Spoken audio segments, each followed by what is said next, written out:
자, 안녕하십니까. 오늘은 지난 시간에 이어 계속 지금 플랫폼 관련해서 지금 수업을 계속 이어져 나가고 있는데, 플랫폼은 제가 지금 가장 관심을 가지고 있는 부분 중에 하나입니다. 플랫폼이 정거장이기도 하고 중매쟁이이기도 하고 매치메이커, 플랫한 어떤 폼의 생산자와 소비자, 예전에는 전통적인 미디어에서는 이러한 생산자와 소비자가 구분이 확실히 했었는데, 지금 뉴미디어 시대에는 플랫폼 기업들이 플랫폼 산업을 진행을 하면서 선순환 구조를 일으켜 생산자와 소비자 구분이 거의 없는 형태로 가고 있습니다. 지난 시간에 페이스북과 구글에 대해서 이제 말씀을 드렸던 거에 이어서 오늘은 4강 아마존에 대해서 이야기를 좀 하겠습니다. 아마존의 아주 상징적인 그림이죠. 사진이죠. 아마존 로고가 보이고 그 앞에 대머리 아저씨 한 명 나오시는데, 제프 형이죠. 제프 베조스라고 하는 형이죠. 저는 사실은 이 사진보다는 이 사진을 사실 더 좋아합니다. 이 사진은 제프 형이 처음 1994년도에 처음 창립을 했을 때 할 당시에, 그렇죠. 스타트업 기업들은 맨 처음 창립할 때 그렇게 많은 돈이 있어서 창립을 하는 게 아니기 때문에, 창립을 당시에 이 책상, 이 책상들을 어떻게 해서 만들었냐면, 이거의 명칭이 도어 데스크라고 합니다. 도어는 문이죠.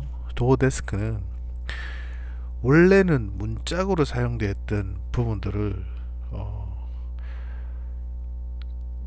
책상 구매할 돈이, 사실 책상이 굉장히 비싼데 책상 구매할 돈을 중고 물품에 사러 가서 보니까 문짝을 이용해서 이렇게 연결을 하니까 더 넓고 튼튼한 책상이 되더라. 그래서 창립 초기에는 이 도어 데스크를 제프 형이 사용을 했습니다. 그래서 이거에 대한 이미지, 지금 또 많은 부분들에 있어서 아마존에 있는 책상들을 도어 데스크라고 하기도 하죠. 자, 이 그림들은 서적이죠. 서적. 그리고 AWS, 이 쇼핑카트가 있는데 아마존 로고가 있고, 그리고 프라임이 있고, 아마존 이런 상징적인 화살표가 있고, 자율주행 무인 로봇에 의해서 프라임 서비스가 이용되는. 자, 이 그림은 아마존이 처음 시작은 서적으로부터 시작을 했어요. 이러한 부분들, 그리고 AWS, 아마존 웹 서비스, 그리고 아마존 쇼핑, 그리고 커머스, 프라임 서비스, 이거에 대해서 쭉 말씀을 좀 드릴 수 있도록 하겠습니다. 아마존에 저는 가보지는 못했지만, 아마존의 가장 큰 건물 이름이 데이원이라고 합니다. 그리고 데이원은 제프 형이 이야기하는 것 중에 인터넷 시대의 첫날이다. 자, 100년 전에 첫 전기를 발명했었던 에디슨, 혁신이었죠. 혁신. 전기가 발명이 되고 난 다음에 수많은 개발과 혁신과 도전이 있었죠. 그 전기를 이용해서 아직도 혁신을 하고 있고 도전을 하고 있고 성공을 이루고 실패를 이루고 있습니다. 이 데이원의 의미는 인터넷 시대의 첫날이다 라는 뜻이고, 그리고 인터넷 시대의 첫날의 느낌으로 시작하는 이 아마존이 아직도 인터넷 시대에 할 일이 무궁무진하다라는 뜻으로 이 데이원이라는 말을 사용을 합니다. 아마존은 1994년에 창업해서 본격적으로는 1995년도에 시작을 하죠.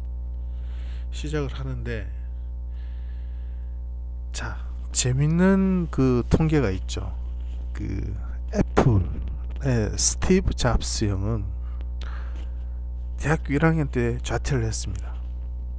그리고 마이크로소프트 MS, 마이크로소프트 빌 게이츠는 2학년 때 자퇴를 했고요. 페이스북 창립자인 마크 저커버거는 마크는 3학년 때 자퇴를 했어요. 자, 그러면 천재 제프 베조스는 아마존을 창립할 때 물리학으로 굉장히 유명한 프린스턴 대학교를 사실은 다 졸업을 했습니다. 처음에는 물리학을 전공을 하려고 천재 제프 베조스는 물리학과를 갔는데 자기는 다른 친구들보다 물리학 쪽으로는 천재성이 없다라고 생각을 하고 컴퓨터 공학으로 전과를 하게 되죠. 그렇게 해서 이제 학교를 졸업하는, 그러니까 애플, MS, 페이스북은 자퇴 1학년, 2학년, 3학년 자퇴인데 제프 베조스는 4학년 졸업을 한 CEO입니다. 뭐 이건 참 재밌는 통계라서 그냥 보여드리는 거고요. 이러한 것들은 다 자기가 의지하고 자기가 하고자 하는 방향이 있을 때 도전했다라는 부분들을 말씀드리려고 이렇게 말씀드렸습니다. 제프 베조스는 월스트리트에서 직장 생활을 좀 했고요. 그리고 대기업을 다 물리치고 다 뿌리치고 중소기업 부사장으로 있다가 전자상거래 가능성이 있어서 아마존을 창업하게 됩니다. 그게 94년도죠. 그래서 아마존이란 말과 리렌트리스닷컴이라고 하는, 이걸 리렌트리스닷컴이 인정사정 볼 것 없다, 뭐 이런 뜻이라고 하는데, 참 지금 보면 아마존이 아마존이란 말보다, 회사 이름보다 리렌트리스닷컴, 인정사정 볼 것 없다, 이게 더 맞지 않나, 그런 생각이 듭니다. 왜냐하면 뒤쪽으로 가보면 이야기를 계속 강의를 들어보시면 아실 겁니다. 엄청난 아마존의 파워를 느낄 수 있을 겁니다. 구글은 저번 시간에 말씀드렸던 구글은 검색 부자, 검색 엔진으로 시작된, 특화되었죠. 그런 부분에 있어서 독보적인 부분들로 시작을 했고요. 그리고 SNS 분야에서는 페이스북은 소셜 네트워크 서비스 시스템으로 플랫폼에서 성장할 수 있는, 가장 크게 성장할 수 있는 부분들의 네트워크 효과를 잘 기반으로 시작된 페이스북이죠. 마크가 그런 부분에 있어서, 이게 만약에 트위터처럼 그냥 SNS로만 했었으면 지금까지 성장하지 못했을 수도 있어요. 그렇지만 이게 뉴미디어에 디지털 광고가 붙고 미디어 시장에 진출하다 보니 지금처럼 성장한, 그에 반해 트위터는 뭐 성장하지 못하고 그냥 계속 소셜로만 남아있죠. 하지만 지금 이야기 드리는 아마존은 유통상거래 분야에서는 블루오션이었죠. 하지만 아마존은 온라인을 공략하는 부분에 있어서는 유통상거래 분야에서 블루오션이었지만, 오프라인에서는 월마트라고 하는 큰 회사가 또 존재했죠.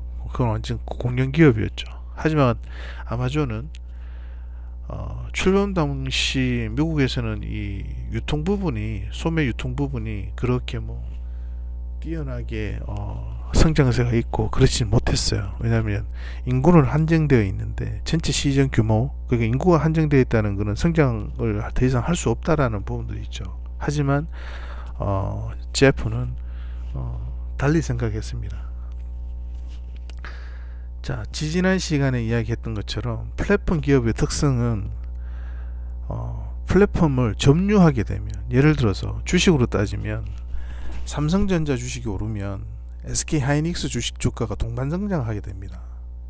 그거는 전통적인 기업들, 산업들은 그러한 성장세를 이루는데 이 플랫폼 기업은 그렇지 않습니다. 플랫폼 기업에서 만약 아마존이 상승을 하면, 예를 들어서 쿠팡이 하강 곡선을 그리고 월마트가 하강 곡선을 그리고, 이 말은 플랫폼 기업의 특성은 승자 독식입니다. 아마존은 온라인 플랫폼과 오프라인 시장을 공략하는 공룡 기업으로 성장하게 되죠. 이 말은 아마존이 성장하면서 유통상거래 업체 월마트, 그리고 이베이, 뭐 이런 부분들에 있어 마이너스 성장을 예견한다라고 할 수 있죠. 1994년들에 창업한 이후에 5년 안의 성장세가 구글의 2배, 그리고 이베이의 20배였습니다. 이렇게 될 수 있었던 이유는 굉장히 잡식성이었어요. 잡식성.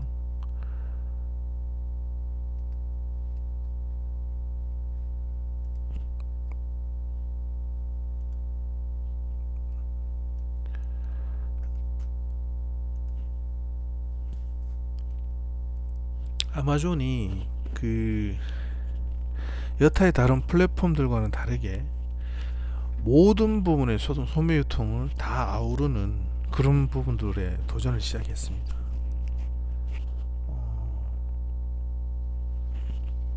6억 개 이상의 유통상거래 물품이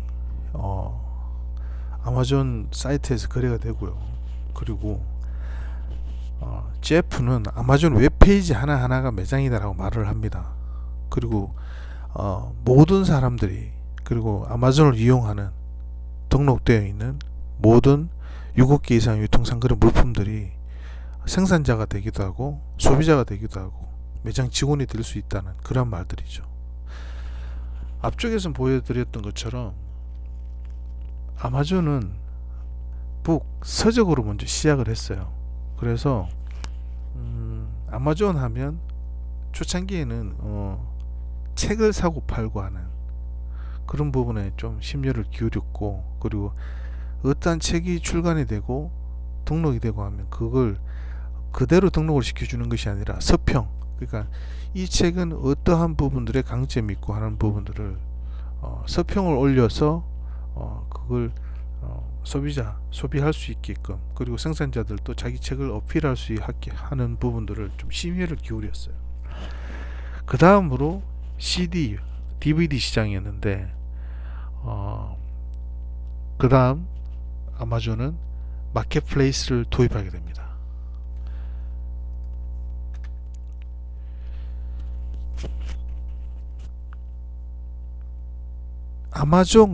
아마존이 이제 경쟁자라고 생각했던 그 이베이에 대해서 잠깐 말씀을 드리면, 이베이는 에코, 어떤 베이만의 에코, 울림이 퍼지는 계곡,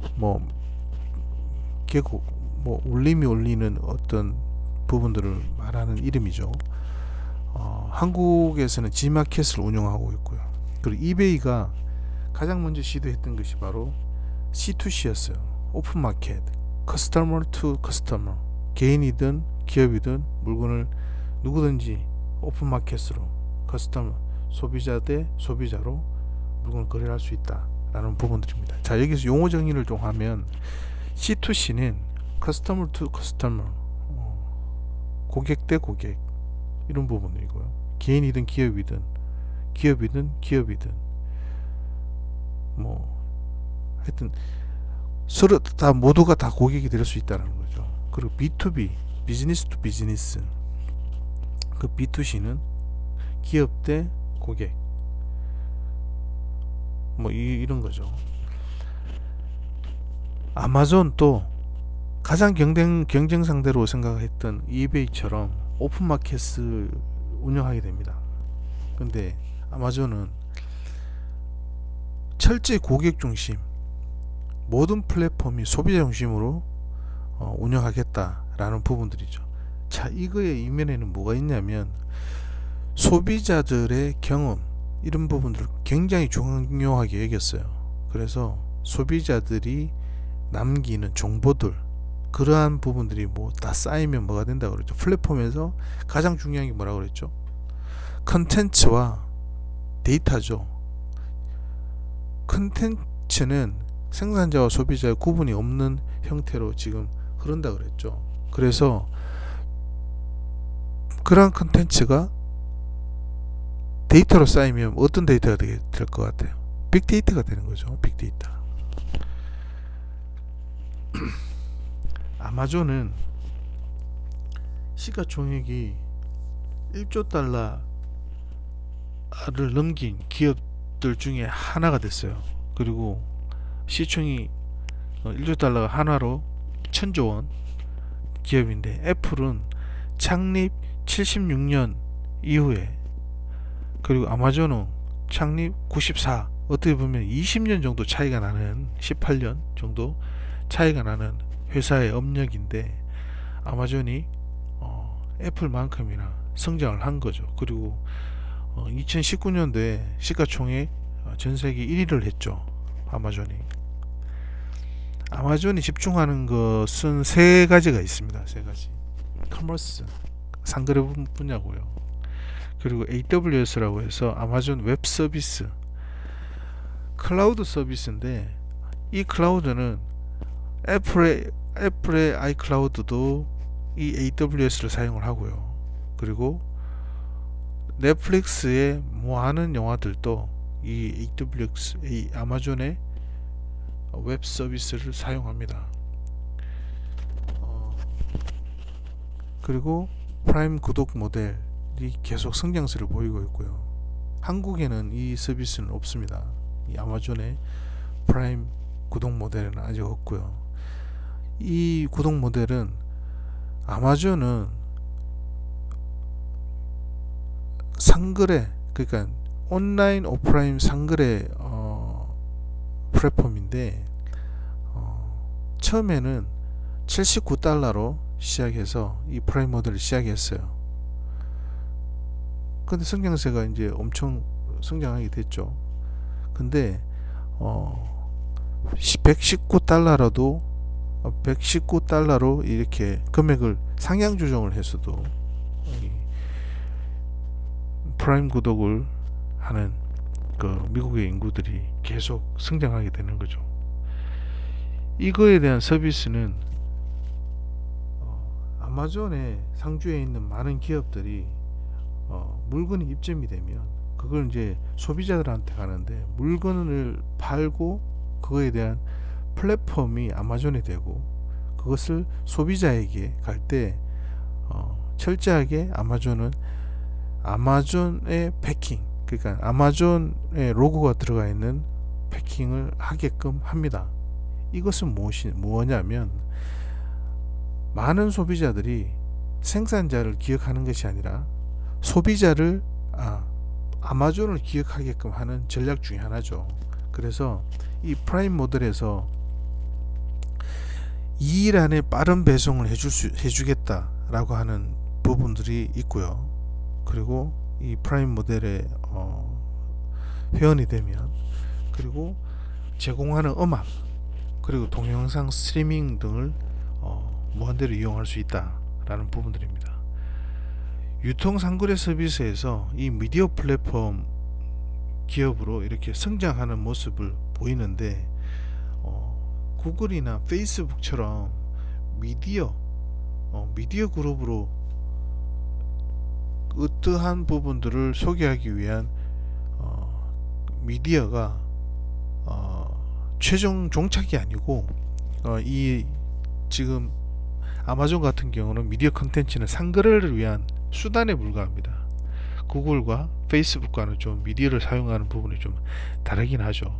하지만 많은 부분들의 사람들이 이러한 뉴미디어 시대에는 그냥 유통상거래만 이루어지는 것이 아니라 미디어 플랫폼 기업으로 성장하는 이 아마존의 모습, 그리고 프라임 구독 모델, 프라임 모델에 주어지는 어떤 많은 혜택들, 그런 부분들이 이게 그냥 유통상거래 서비스를 원활하기 위한 수단인 거로는 우리 소비자들은 인식을 잘 못하죠. 하지만 아마존은 철저히 그걸 아직까지는 감추면서 상거래를 위한 수단으로만 이용하는 정도의 수준입니다.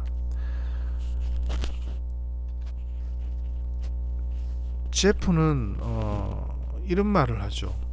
제가 지지난 시간에 말씀드린 것처럼 전 세계에서 산업 중에서 망하지 않는 산업이 몇 가지가 있다 그랬죠. 그 망하지 않는 산업은 의식주, 그러니까 옷을 입고 밥을 먹고 주거에서 살면서 그리고 태어나고 그리고 죽고 하는 이 5가지의 산업은 절대 그러니까 사양 산업을 걸을 수 없는 산업들이죠. 어떻게 해서는 버티고 존재할 수 있는 산업 중에 하나입니다. 저도 이제 그런 생각을 가지고 많은 그 일을 진행하고 어떠한 아이템 컨텐츠를 찾곤 하는데, 제프 형은 이러한 부분들에 있어서 다른 그 플랫폼들과는 틀리게 10년 뒤를 예측하지 않는다. 다만 10년 뒤 또는 100년 뒤에도 변하지 않는 게 무엇일까를 고민한다. 그것을 나는 가치라고 생각한다 라고 이야기를 합니다. 예를 들어서 음식이라는 게 있다라고 생각을 해요. 음식이 있으면 음식을 어떻게 보관하죠? 동굴에서 옛날에 보관했죠. 그리고 유리병 보관하고, 통조림에 보관하고, 그 다음 냉장고에 보관하고, 그 다음 단계는 뭘까요? 이러한 부분들을 아마존은 생각한다는 거죠. 그래서 영원히 변하지 않는 게 뭐죠? 신선한 음식을 보관하고 생산해내고 하는 부분들을 연구하고 생각해낸다는 거죠. 자, 이동수단을 볼까요? 말, 기차, 자동차, 비행기, 자율주행, 4인이 탈 수 있는 자율주행 택시, 자율주행 무인 드론, 뭐 그러한 것들. 자, 이러한 부분들이, 무인 드론은 뭐죠? 사람이 타고 가는 뭐 그런 부분들에 사용할 수도 있지만, 아마존의 관심사는 물건을 어떻게 자율주행, 사람의 손을 거치지 않고 생산자가 판매한 걸 아마존이라는 플랫폼에 무인 드론에 태워서 소비자에게 전달해 줄 수 있느냐, 이런 부분들을 연구하는 거죠. 그 다음 커뮤니케이션, 옛날 동굴 벽화에 어떠한 전달하고 하려고 하는 메시지를 썼죠. 그러나 편지, 그 파발, 그리고 유선전화, 무선전화, 뭐 그 다음 뭐겠어요? 또 무언가의 메시지를 전달하는, 아마존은 AWS죠. 아마존 웹 서비스. 그 안에 들어가면 모든 것이 다 있다 라는 부분들이죠. IaaS, 그리고 SaaS, SaaS, 그리고 PaaS라고 해서 이 AWS에는 뭐 예를 들어서 후반 편집에서 사용하는 템플릿과 같은 그런 부분들, 그리고 공유 공간, 클라우드 공간을 할애해서 빌려서 쓰는, 그리고 또 뭐 그러한 부분들이 AWS에서 하는 거죠. 제프이즘이라고 해서, 제프 베조스 주인은 초장기적인 관점, 위에 말씀드렸다시피 10년 뒤를 예측하지 않고, 다만 10년 뒤, 100년 뒤에 변하지 않는 게 뭘까, 그걸 가치로 생각한다 라는 거고, 철저히 고객에 집착하는 행보를 보입니다. 그리고 혁신, 앞쪽에 제가 말씀드렸죠.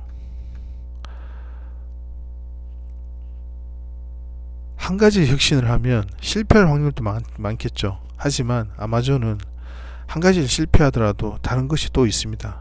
그 말은 뭐냐, 잡식성으로 계속 도전하고 혁신합니다. 아마존 풀필먼트라고 해서 아마존 풀필먼트 센터에는, 풀필먼트는 온라인 상거래인데, 온라인에서 주문한 걸 포장하고 배송하고 반품하고 재고 처리를 하고 재고 정리를 하고, 그러한 부분들을 원탑 시스템에서 유통상 거래 시스템을 하는 것을 바로 풀필먼트라고 하는데, 축구장 크기의 10배, 축구장 크기의 10배 크기가 미국 전역에는 120개 정도를 소유하고 있다고 합니다. 이 정도의 크기를 가질 수밖에 없는 건 뭐냐면, 앞쪽에 말씀드린 것처럼 프라임 모델에 119달러를 내면 2일 안에 배송을 하려면, 미국처럼 땅덩어리가 큰 나라는 군데군데에 이러한 그 풀필먼트 센터가 있지 않으면 온라인 주문부터 배송, 반품, 재고 처리, 이러한 걸 하기가 힘듭니다. 근데 이러한 부분들이 우리나라의 쿠팡처럼 이 아마존은 계속 유통상거래 시스템에서는 계속 적자, 손실을 냈죠. 하지만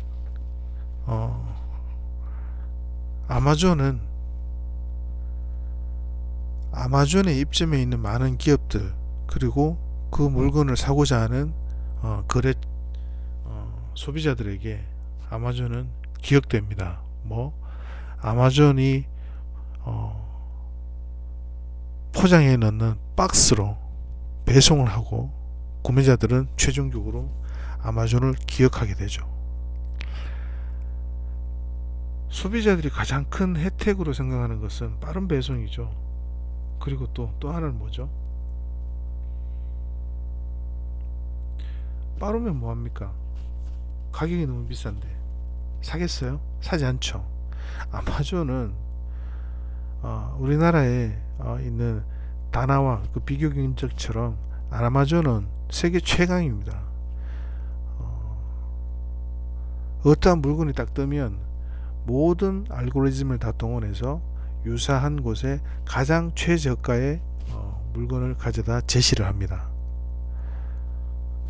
물건 가격 싸죠. 품질 좋죠. 그리고 가장 큰 혜택은 가장 빨리 소비자가 체험할 수 있다는 거죠. 자, 총알 배송 딱 하면 떠오르는 데가 어딥니까? 쿠팡이죠. 쿠팡은 총알 배송이 가능하죠. 지금 딱 시키면 2시간 뒤에 집 앞에 딱 도착할 수 있는 그런 시스템이 될 수 있습니다. 왜 그렇죠? 그렇죠. 땅덩어리가 작으니까. 자, 1994년도에 창립해서 그때 당시에 오프라인 시장에서 가장 큰, 미국에서 점유를 하고 있는 가장 큰 공룡 시장이 월마트라고 그랬죠. 그리고 95년도에 시작한 오픈 마켓, C2C를 가장 먼저 시작한 오픈 마켓 서비스를 한 이베이. 이 친구들이 아마존과 달리 못하는 게 뭐죠? 풀필먼트 센터가 없어요. 그래서 빠른 배송이 어렵다는 거죠. 자, 아마존이 지금 시가총액 1위입니다. 지금 1조 달러, 그러니까 1000조 원의 시가총액을 가지고 있는 나라고, 플랫폼 기업이고, 그리고 아직도 미국은 온라인 시장보다 오프라인 시장이 더 많은 이용합니다. 미국만 본다면 온라인 플랫폼 이용이 10%밖에 지나지 않습니다. 이 말은 아직도 90%의 무궁무진한 소비시장이 남아있다는 거죠. 자, 이렇게 생각한다면 서두에 말씀드렸던 데이원, 아마존에서 가장 큰 건물, 상징적인 건물이 대의원이라는 이름이 있고, 인터넷 시장, 인터넷 시대의 첫날이다 라고 하는 말이 딱 떨어져 맞죠?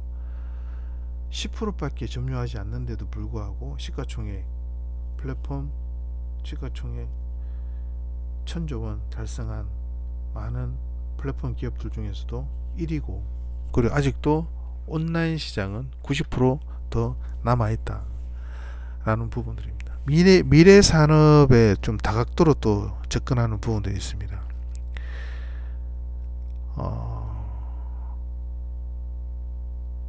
드론 배송, 그리고 제프 형이 블루 올진이라고 해서 달에 관심이 굉장히 많습니다. 그리고 좀 뒤쪽에 또 다시 이야기를 할 텐데, 자, 그럼 뭐 뒤쪽에 이야기할 후임을 이제 정하면서 자기가 또 하고자 하는 부분들에 대해서 또 다시 또 피력해 놓은 게 있죠. 그런 부분들을 많은 직원들에게 보낸 편지로 후반부에 또 말미에 다시 또 말씀드리겠습니다. 미래 산업에 좀 다각도로 선점을 하려고 하는 것 중에 무인 모빌리티를 많이 시도도 하고, 그리고 도전도 하고 하는 기업이 또 아마존입니다. 그리고 드론 배송에 또 굉장한 또 특허를 또 가지고 있고요. 그리고 땅덩어리가 넓기 때문에 장시간의 운전, 그러니까 배송을 하려면 대륙 주와 주를 가로질러 가는 대륙 횡단 고속도로, 이런 부분들에 사람들이 투입돼서 직접 배송을 한다면 굉장히 스트레스 받고 힘들겠지 않겠습니까? 근데 이런 부분들에서 무인 자율주행 트럭 관련해서도 계속 연구를 하고 도전을 하고 있고요. 그리고 죽스라고 하는 그 4인 탑승 시속 120km까지 갈 수 있는 무인 자율주행 택시도 이 아마존이 또 도전하는 분야고요. 그리고 2012년 물류창고 전문 로봇 업체인 키바 시스템을 75,000달러에 인수를 합니다. 이 무인 로봇들은 다 어디 들어가겠어요? 앞쪽에 말씀드렸잖아요. 풀필먼트 시스템에 들어가게 됩니다. 자, 이제 아마존 고에 대해서 좀 잠깐 이야기를 하죠. 자, 여러분들 대형 마트 갔을 때, 자, 뭐 대형 마트, 뭐 그냥 동네에 있는 뭐 이마트, 뭐죠? 옛날 프랑스 계열의 뭐 까르푸 뭐 이런데, 홈플러스 이런데 줄 서는 건 사실은 뭐 유도 아니죠. 코스트코 가보셨어요? 저 양재 쪽, 그리고 양평 쪽, 이런 코스트코 하면 삼성카드 아니면 삼성카드 아니면 현금밖에 받지 않지 않습니까? 아직도 이래요. 아직도. 하지만 아마존고는 들어갈 때 컴퓨터 센서에 자기를 인식을 시킵니다. 나 조상환이다 라고 해서 인식을 시키고, 그리고 필요한 물건을 그냥 가방에 주워 담고 그냥 나오게 되면 결제가 되는 그런 시스템입니다. 굉장하죠. 이런 이야기 들어보셨죠? 자, 홀푸드 마켓이라고 해서 아마존이 2017년도에 인수한 매장인데, 홀푸드 마켓은 미국 전역에 460곳의 체인이 있었고 직원이 5만 명입니다. 여기에 무인 시스템, 그러니까 아마존고와 같은 무인 시스템을 도입을 하게 되면, 그래 사람이 완전히 없지는 않죠. 직원 5,000명 정도로 매장 관리가 가능하답니다. 그러니까 직원 원래 5만 명이었는데 5만 명 10분의 1로 줄어드는 거죠. 이 말은 일자리가 줄어들고 철저히 아마존 물건 일자리가, 사람들에게는 일자리가 줄어드는 거죠. 일자리 줄으면 임금비가 나가지 않는다는 거죠. 그러면 이때까지 계속 적자 기업이었던 아마존이 AWS로 인해서 약간 수익을 창출해내고 있는데, 이러한 유통 상거래 부분에 있어서 사람들의 일자리가 줄어들면 나가는 비용이 적을 거 아닙니까? 그러면 아마존은 이걸 물건을 더 싼 가격으로 제공할 수 있는 부분들, 그리고 장기적인 투자와 그리고 고객 중심, 계속적인 혁신이라고 그랬죠. 고객 중심의 소비자 우선의 이 무인 시스템, 자율주행, 그래 아마존고와 같이 들어갔다가 나오면 바로 결제가 되는 이런 시스템들이 고객 중심, 소비자 우선이라고 말을 합니다. 이 부분에서는 약간 양면성이 있고 모순이 있습니다. 자, 한 가지 더. 미국 유통매장 계산원 인구가 340만 명이 나옵니다. 유통매장 전체에 아마존고가 깔리면 340만 명의 직장이 없어지는 현상이 생깁니다. 자, 우리는 빠른 배송으로 싼 가격에 뭔가 물건을 즐길 수 있겠죠. 하지만 우리 직장은 없어지는 거죠. 자, 제프 형은 이렇게 말합니다. 10년 뒤를 무엇이 될 것인지 예측하는 것이 아니라 10년 뒤, 100년 뒤에도 어떤 것이 변함없이 존재할 것인지에 대해서, 그것이 바로 우리의 가치다 라고 하는 것처럼 아마존의 기본 철학은 쇼핑입니다. 쇼핑. 10년 뒤에도 변하지 않는 것이 쇼핑이라고 이야기를 합니다. 자, 잘 기억해 두세요. 아마존고. 자, 또 다른 이야기를 하나 하죠. TV를 틀 때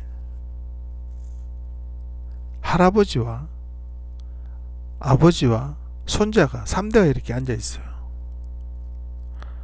할아버지는 저 TV를 틀려면 뭘 하겠어요?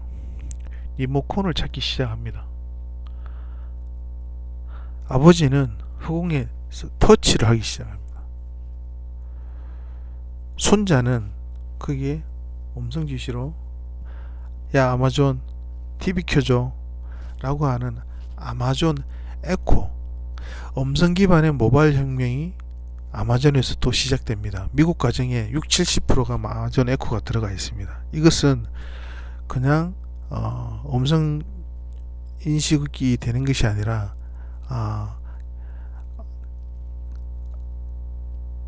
AI, 그러니까 IoT 기반의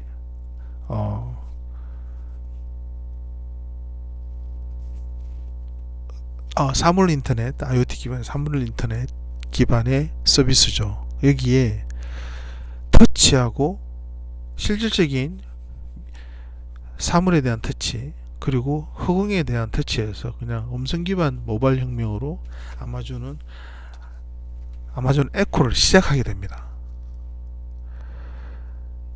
자, 나중에 포스트 아마존은 어떻게 될까요?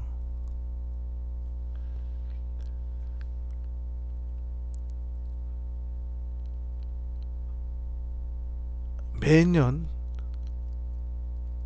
400억 달러 규모의 애플이 R&D 연구에 투자하는 거의 2배를 계속 투자하는 기업이고, 그리고 미래 산업에 대해서 실패를 두려워하지 않고 계속 투자하는 기업입니다. 한 컨텐츠라면 실패를 하면 그 다음에 없어지는 거지 않습니까? 하지만 아마존은 많은 자본으로 투자를 받고 수익을 내기 위한, 이익을 주기 위한, 그리고 철저히 고객 중심의 이익을 주기 위한 부분들을 머니로, 자본으로 미래 산업에 계속 도전을 하고 있습니다. 그 다음 머티리얼, 컨텐츠입니다. 재료. 그리고 맨입니다. 맨. 사람을 최고로 뽑고 최고로 대접하고 사람들에게 열정을 가지라고 이야기를 합니다. 아마존은 투자에는 실패도 있지만 성공하면 더 큰 수익이 따른다. 아마존은 계속해서 실패를 거듭했던 회사입니다. 그리고 이 3M 자본과 컨텐츠와 그리고 그 안에 들어가 있는 우리와 같은 생산자들, 그 컨텐츠를 가지고 생산해내는 생산자들 투자를 받아서 세상에서 시총 제1위의 기업 아마존은 투자를 받는 세계에서 가장 유명한 스토리텔러라고 할 수 있습니다. 자, 예를 들어서 야구 홈런 타자가 홈런을 치기 위해서 얘 계속 번트를 치면 홈런 칠 수 있겠어요? 무조건 일루 질주를 위한 번트만 되면 홈런이 되겠어요? 홈런 되지 않죠. 풀스윙을 합니다. 자기가 가지고 있는 콘텐츠, 그 잘 만들 수 있는 인재가 투자를 받아서 계속 홈런을 치기 위한 부분들을 합니다. 앞쪽에서 말씀드린 것처럼 요즘 세상은 통신사업자가 5 시대에는 통신사업자를 위성망을 가지고 있고 통신망을 가지고 있는 사업자들이 통신사업을 할 수 있었습니다. 옛날에는. 그렇지만 요즘 같은 5 시대에는 네트워크 슬라이싱이라고 해서 통신망을 빌려서 자신망을 구축할 수 있습니다. 아마존은 수익을 내지 않는 회사로 굉장히 유명합니다. 하지만 아마존은 독과점에 대한 리스크가 여전히 존재합니다. 하지만 도전하고 그것을 두려워하지 않고 계속해서 무언가를 만들어내고 투자를 일으킵니다. AWS의 아마존 웹 서비스, 웹 시스템에 있어서 빅데이터들에 대한 위험성도 있습니다. 하지만 그걸로 인해서 아마존은 성장을 하고 있습니다. 이렇게 이야기합니다. 사람들이 무엇에 관심이 있는지 알 수 있다. 그건 구글이라는 회사, 구글이라는 플랫폼입니다. 페이스북은 그 사람이 누구인지 알 수 있다. 그 사람이 누구인지 알 수 있다. 그건 바로 페이스북이라는 플랫폼입니다. 그 사람이 무엇을 사고 싶어 하는지 알 수 있다. 그것은 바로 아마존을 가리킵니다. 하지만 지금 이 시점에서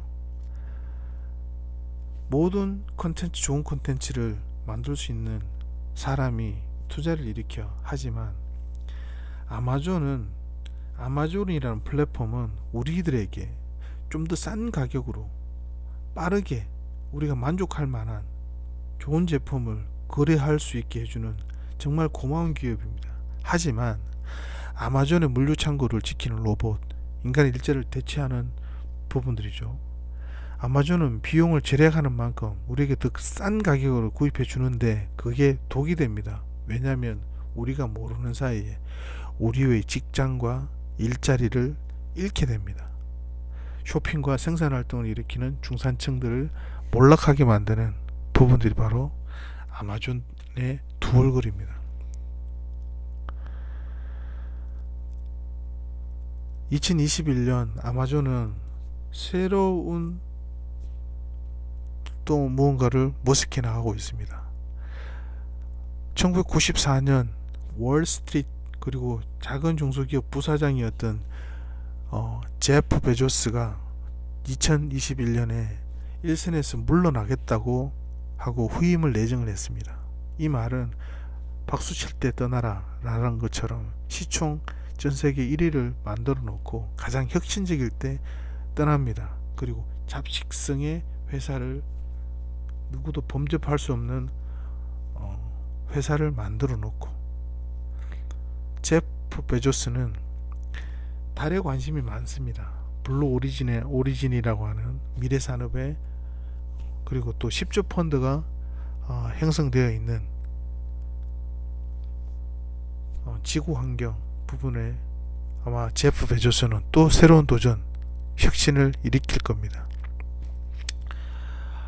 제프 베조스 다음으로 후임으로 내정된 사람이 아마존에서의 차지하는 비율은 10%밖에 되지 않는 AWS, 그러니까 커머스, AWS, 프라임이 세 가지 중에 AWS는 전체 아마존에서 10%밖에 되진 않지만 전체 나는 수익의 60% 이상을 차지합니다. 그것을 AWS, 아마존 웹 시스템을 만든, 서비스 시스템을 만든 CEO 앤디 제시라고, 하버드 출신입니다. 제프 베조스보다 연봉이 20배가 많은 AWS, 왜냐하면 20배 많을 수밖에 없죠. AWS CEO인데 아마존의 수익 나는 거에 60% 이상을 차지하는 부분의 섹터를 맡고 있는 CEO이기 때문에 아마존 발전 방향에 대한 의견을 묻는 시스템인 아마존 섀도우 출신이기도 합니다. 이런 발언을 합니다. 너 지금 편하니? 라고 하는 것은 너 지금 하강곡선 그리고 있는 거야. 지금 굉장히 너 불편해야 돼. 그래야지 너 지금 우상향 상승곡선을 그리는 거야 라고 제프 베조스는 이야기를 합니다. 다시 한번 이야기를 합니다. 온몸이 컨텐츠를 똘똘 뭉친 여러분, 감히 말합니다. 아무것도 하지 않으면 아무 일이 일어나지 않는 시대입니다. 어떤 형태로든 자신의 컨텐츠를 뉴 미디어 플랫폼 세상에 알려야 할 때입니다. 여러분 아시겠죠? 자, 이것으로 오늘은 아마존에 대해서 말씀드렸고요. 다음 시간에는 OTT 플랫폼, 오브 더 셋탑, 오브 더 탑 OTT 플랫폼, 전 세계를 잠식해 나가고 있는 넷플릭스에 대해서 다음 시간에는 말씀드리도록 하겠습니다. 자, 지금까지 아마존에 대해서 같이 수업을 진행해 주신 여러분 감사합니다. 다음 주에 뵙겠습니다.